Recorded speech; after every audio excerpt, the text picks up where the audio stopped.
Citizenship Amendment Bill 2016 নাগৰিকত্ব সংশোধনী বিধেয়ক 2016 এখন অতি বিতৰ্কিত বিধেয়ক অসমত বাৰে বাৰে দেখা গৈছে ইয়াৰ প্ৰতিবাদ বিগত দিন ধৰি বিভিন্ন ধৰণৰ প্ৰতিবাদ অসমৰ মানুহে সাব্যস্ত কৰি আহিছে Citizenship Amendment Bill 2016 ক লৈ আজিৰ এই ভিডিঅ'ত আমি জনাবলৈ লৈছো যে এই 2016 Citizenship Amendment Billত নো এনেকুৱা বিতৰ্কিত হ'বলগা কি বিষয় আছে কোনে কেতিয়া উপস্থাপন কৰিলে এই Citizenship Amendment Bill 2016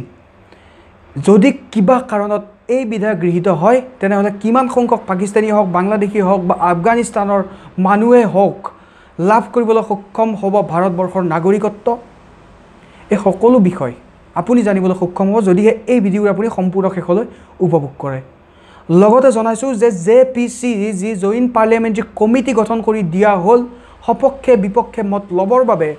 এই জইন্ট পাৰ্লিয়ামেণ্টাৰী কমিটিৰ ভূমিকাও বৰ্তমান সময়ত সন্দেহৰ আৱৰ্তত সোমাই পৰিছে অসমৰ মানুহৰ বাবে কি কৰিলে জইন্ট পাৰ্লিয়ামেণ্টাৰী কমিটিয়ে অসমত আহি নৰ্থ ইষ্টত আহি কি কৰিলে এনেকুৱা সেই বিষয়ে নিশ্চয়কৈ আপোনাক জনাম এই ভিডিঅ'ত মই মোৰ নিজৰ মতামত নিশ্চয়কৈ ৰাখিম যেহেতু আপোনালোকে এটা মোক প্লেটফৰ্ম দিছে মই মোৰ নিজৰ মতামত ৰাখিম আৰু ভিডিঅ'ৰ শেষলৈ চোৱাৰ পিছত আপুনিও স্পষ্ট হ'ব আপোনাৰ মতামতনো কি হ'ব লাগে সেই বিষয়ে আপুনি স্পষ্ট হৈ যাব আৰু আপুনি নিশ্চয়কৈ কমেন্ট কৰিব তলত কমেন্ট বক্সত Citizenship Amendment Bill উপস্থাপন কৰা হ'ল ৰাজনাথ সিং ডাঙৰীয়াই এই বিধেয়ক উপস্থাপন কৰিলে এই বিধেয়কত বিতৰ্ক হ'বলগীয়া এনেকুৱা কি বিষয় আছে জনাবলৈ লৈছো যে তিনিখন দেশৰ কথা ইয়াত কোৱা হৈছে পাকিস্তান আফগানিস্তান আৰু বাংলাদেশ এই তিনিখন দেশত থকা 6টা ধৰ্মাৱলম্বী মানুহ হিন্দু শিখ বুদ্ধিষ্ট পাৰ্চী জৈন আৰু লগতে খ্ৰীষ্টান ধৰ্মাৱলম্বী মানুহ এই 6টা ধৰ্মাৱলম্বীৰ যিসকল সংখ্যালঘু যিসকল ধৰ্মীয় উৎপীড়নৰ বলি হৈ আছে এই তিনিখন দেশত তেওঁলোকক নাগৰিকত্ব প্ৰদান কৰা হ'ব যদিহে তেওঁলোক ডিসেম্বৰ 31 2014 আগতে আহিছে ভাৰতবৰ্ষত সমগ্ৰ ভাৰতবৰ্ষৰ বাবে কোৱা হৈছে কিন্তু বৰ্তমান সময়ত ক'ব বিচাৰিছো যে ভাৰতবৰ্ষৰ সংবিধানত এই কথা স্পষ্টকৈ উল্লেখ আছে যে ধৰ্মৰ ভিত্তিত আপুনি কেতিয়াও নাগৰিকত্ব প্ৰদান কৰিব নোৱাৰিব মুছলমান ইয়াত নাই মুছলমান ধৰ্মৰ কথা ইয়াত উল্লেখ কৰা নাই আপুনি দেখিবলৈ পাইছে এই বিলখনত যে 6টা ধৰ্মৰ কথা কোৱা হৈছে পুনৰ কৈছো হিন্দু শিখ বুদ্ধিষ্ট পাৰ্চী জৈন আৰু খ্ৰীষ্টান ধৰ্মাৱলম্বী মানুহৰ কথা কোৱা হৈছে মুছলমান ধৰ্মৰ কথা ইয়াত উল্লেখ কৰা হোৱা নাই লগতে আপোনাক এয়াও জনাও যে এই যি আসলতে সংবিধানত উল্লেখ আছে ভাৰতবৰ্ষ যিহেতু ধৰ্ম নিৰপেক্ষ দেশ ধৰ্মৰ ক্ষেত্ৰত বিভাজন নাগৰিকত্ব যি প্ৰদান কৰাৰ ব্যৱস্থা এয়া সম্ভৱ হ'ব নোৱাৰে এয়াও এটা বিতৰ্ক হোৱাৰ প্ৰধান কাৰণ ৰূপে পৰিগণিত হৈছে এই বিলখন দ্বিতীয়তে জনাবলৈ লৈছো যে অন্য ৰাজ্যত যেনেদৰে ইমান বিতৰ্ক হোৱা নাই ইমান প্ৰতিবাদ সাব্যস্ত হোৱা নাই কিন্তু অসমত কি হৈছে তাৰ কাৰণ বহুত কেইটা আছে ইয়াৰ প্ৰথম আৰু প্ৰধান কাৰণ অসম চুক্তিত 1985ত অসম চুক্তিত যি আসলতে স্বাক্ষৰিত হৈছিল ৰাজীৱ গান্ধীৰ দিনত তাত সম্পূৰ্ণকৈ স্পষ্টকৈ উল্লেখ আছে যে 1971 যি সময়ত বাংলাদেশ স্বাধীন হৈছিল মাৰ্চ 24 ডেট তাৰিখ ধাৰ্য কৰা হৈছিল যে মাৰ্চ 24 1971 ৰ আগত অহা সকলকে দিয়া হ'ব নাগৰিকত্ব ইয়াৰ পিছত অহা সকলে কেতিয়াও নাগৰিকত্ব লাভ কৰিবলৈ সক্ষম নহব এই কথা স্পষ্টকৈ উল্লেখ আছে কিন্তু ইয়াৰ পিছতো এই বিধেয়কখনে আসলতে এই সম্পূৰ্ণ অসম চুক্তিক উলংঘা কৰে অসম চুক্তিক নৎসাত কৰে আসলতে শ শহীদৰ তেজৰ বিনিময়ত আমি যি লাভ কৰিছিলো এই অসম চুক্তি আসলতে নৎসাত কৰে এই বিলখনে লগতে আপোনাক এয়াও জনাও যে বৰ্তমান সময়ত সকলো অসমীয়াই এয়া জাতিধ্বংসী এখন বিল ৰূপে চিহ্নিত কৰিছে এই বিলখন বহুতো ৰাজনৈতিক নেতাই তথা বহুতো ব্যক্তিয়ে ক'ব বিচাৰে যে অসমত বাংলাদেশী নাই নৰ্থ ইষ্টত বহি নাগৰিক নাই তেওঁলোকৰ বাবে এই এটা তথ্য এইখিনি সময়ত মই দাঙি ধৰিব বিচাৰিছোঁ 1901 চনৰ কথা ক'বলৈ লৈছোঁ 1901 চনত নৰ্থ ইষ্টৰ জনসংখ্যা আছিলে 44 লাখ আৰু যি সময়ত অখণ্ড ভাৰত আছিলে 1901 চনৰ কথা যিহেতু কৈ আছোঁ ভাৰত বাংলাদেশ আৰু পাকিস্তান মিলি জনসংখ্যা আছিলে 29 ক্ৰ'ৰ আৰু এই 29 ক্ৰ'ৰ হৈ গ'ল পিছত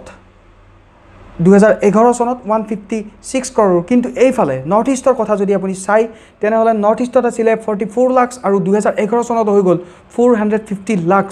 অৰ্থাৎ 10 গুণতকৈ বেছি বাঢ়ি গ'ল নৰ্থ ইষ্টৰ জনসংখ্যা যি সময়ত কিন্তু ভাৰতবৰ্ষত গোটেই ভাৰতবৰ্ষত অখণ্ড ভাৰতৰ ক্ষেত্ৰত যদি চাবলৈ লোৱা হয় বাঢ়িল কিন্তু মাত্ৰ 5.4 টাইমছে নিশ্চয়কৈ আপুনি মন কৰিছে যে ক'ত আছে বহি নাগৰিক নৰ্থ ইষ্টত বহি নাগৰিক আছে নে নাই এই তথ্যৰ পৰা নিশ্চয়কৈ আপুনি জানিবলৈ সক্ষম হৈছে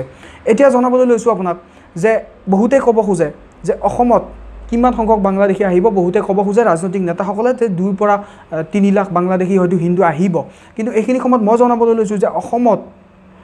বাংলাদেশী কিমান আহিব যদিহে এই বিধেয়ক গৃহীত হয় বাংলাদেশী আছে হিন্দু বাংলাদেশী যদি কথা ক'বলৈ লোৱা হয় বাংলাদেশত আছে 1.7 কৰোৰ আৰু বৰ্তমান সময়ত ক'ব লাগিব যে ভাৰত চৰকাৰে এটা ভাল কথা চিন্তা নকৰাও নহয় ধৰ্মীয় উৎপীড়নৰ বলি নিশ্চয়কৈ হৈছে আপুনি যদি তথ্য ফালৰ পৰা চাবলৈ যায় তেনেহ'লে নিশ্চয়কৈ চাব পাৰে 1901 চনত জনসংখ্যাৰ যি আচলতে তেওঁলোকৰ মাত্ৰা হিন্দুৰ যি আছিলে হিন্দুৰ সংখ্যা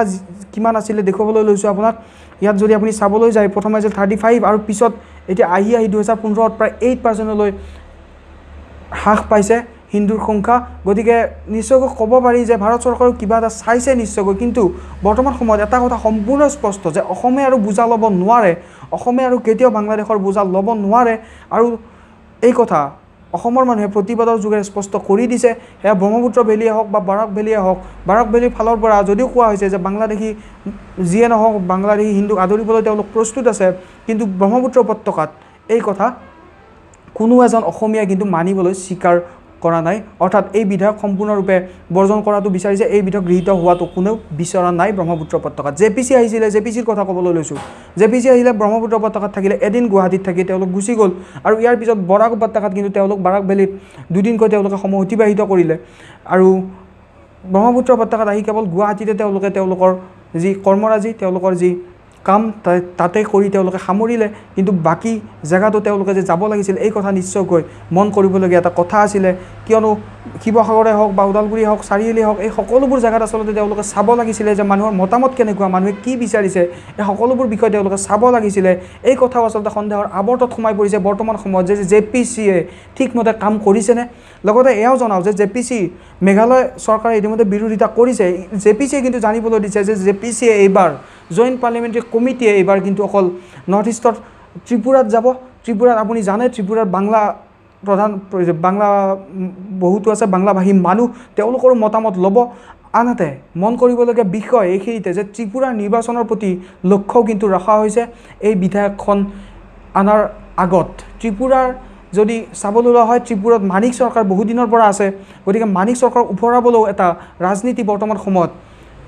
হৈ আছে নেকি এই বিধায়কৰ যোগেদি নিশ্চয়কৈ এও মন কৰিবলগীয়া যদিহে এই বিধায়ক কিবা কাৰণত গৃহীত হয় তেনেহ'লে কিন্তু মানিক চৰকাৰ উফৰিব অৰ্থাৎ ত্ৰিপুৰাটো চৰকাৰ কৰিবলৈ সামৰ্থ্য হ'ব পাৰে আৰু সেয়াই লক্ষ্য হয়তো ৰাখিছে বৰ্তমান সময়ত চৰকাৰে যি নহওক ভোট বেংকৰ নামত যি ৰাজনীতি এই ৰাজনীতি অসমত কেতিয়াও হ'বলৈ দিয়া নহ'ব এই কথা অসমৰ মানুহে স্পষ্ট কৰি দিছে লগতে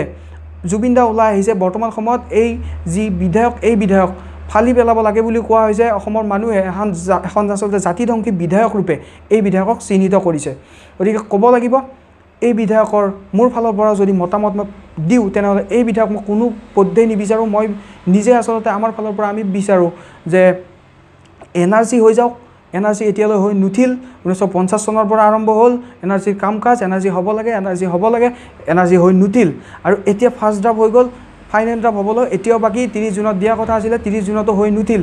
যি কি নহওক প্ৰথমে খেদাব লাগে তাৰপিছত যি হয় দেখা যাব প্ৰথম বাংলাদেশী খেদাব লাগে এইটো হৈছে প্ৰথম আৰু প্ৰধান কাম আৰু কিমান বাংলাদেশী আহিব 1.7 কৰোৰ মই ইতিমধ্যে উল্লেখ কৰিছোঁ কিমান আহে নাজানো হিমন্ত বিশ্ব শৰ্মাদেৱে ইতিমধ্যে কৈছে 2 পৰা 3 লাখ মান হ'ব বহুতে ক'ব খোজে 15 পৰা 20 লাখ কিন্তু অসমে কিন্তু বৰ্তমান সময়ত এজনো হিন্দুৱে হওক মুছলমানে হওক যি বাংলাদেশী নহওক কাৰো